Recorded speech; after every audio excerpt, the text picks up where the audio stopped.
angry one.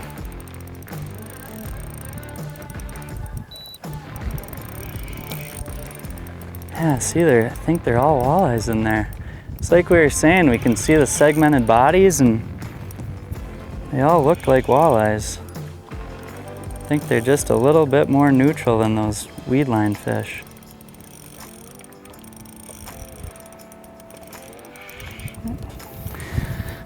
So yeah, we casted a bunch of different things at these fish.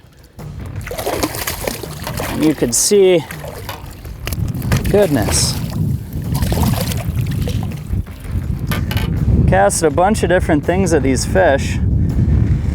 And they would come up, take one look at it, swim back down, then another one from the school would come up, and they would just do a lot of movement down there, so you could tell they were slightly aggressive, but they wouldn't eat anything, and they wouldn't chase, because, you know, we tried bobbers and we tried sending it to bottom. They wouldn't chase to bottom.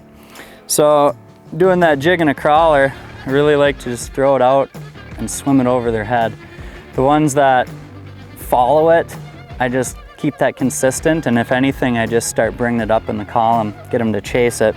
Otherwise, a lot of times what I like to do is drop it straight to bottom and then continue right off of bottom, swimming it, twitching it all the way back. And this one actually came up about 6 feet, chased it halfway to the boat before he ate, but that was the deal for that one. So we'll keep casting in that school and see if all of them are walleyes or if there's some smallies mixed in there. You know, with that bite too, you almost gotta act like you're Lindy rigging. You'll feel that bite, you might feel a pop like a jig and a minnow, but a lot of times your rod will just go dead, you know, and just dunk, bend over, and then same as if you're running like a death jig or a search bait or something, you just gotta let them eat that for 1 to 2 seconds, give it a little rod tip. That's why the rod I use is pretty key for throwing jig and a crawler. I'm using the JT Mag Light 7.9. So with the 7.9 I can chuck these light baits a lot farther, and it's also got enough of a soft tip where when they do bite it, I can let them take that rod tip. They don't feel me, even though I am using braid. That rod tip kind of absorbs that first bite, and like I said, they don't feel me like you might with like an extra fast action or something. That fish feels you the same time you feel it. So that's my choice weapon for jigging a crawler, and serves me super well. They are freaking getting this.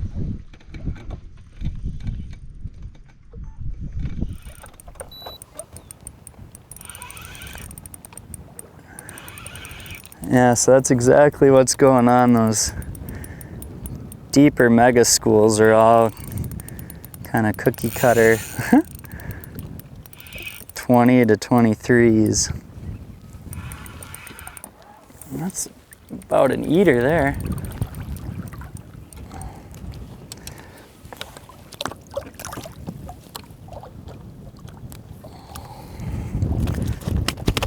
Hmm? 17, 18 incher. You can tell by the build of these fish, they're not missing any meals. They're stocky and chunky.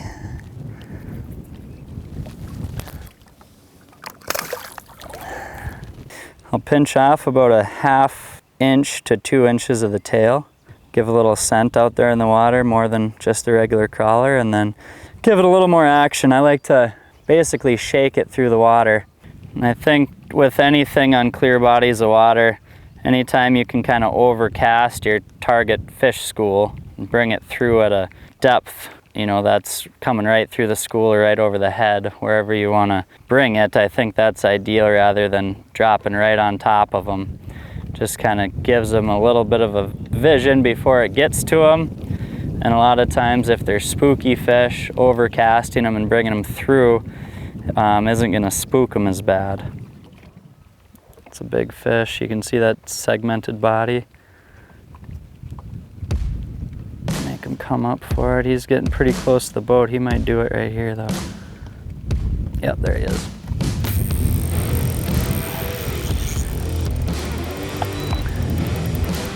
That's a good fish.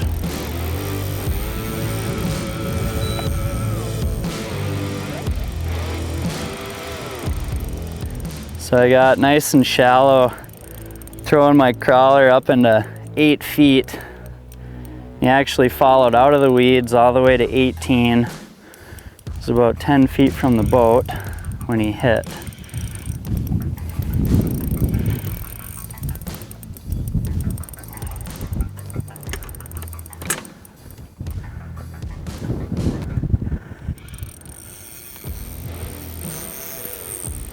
Now he's got some real estate to work with here.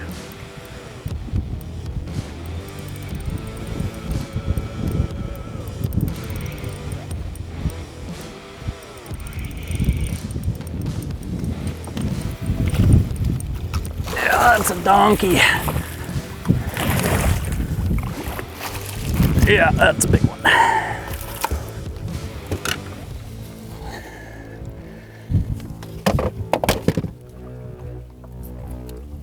Definitely got all of that.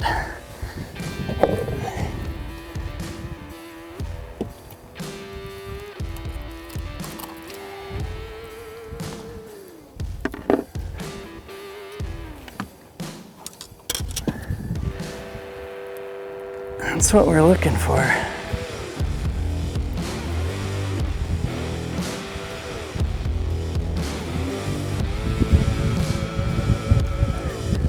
Touch over 28.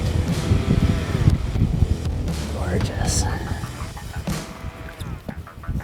All scarred up old warrior.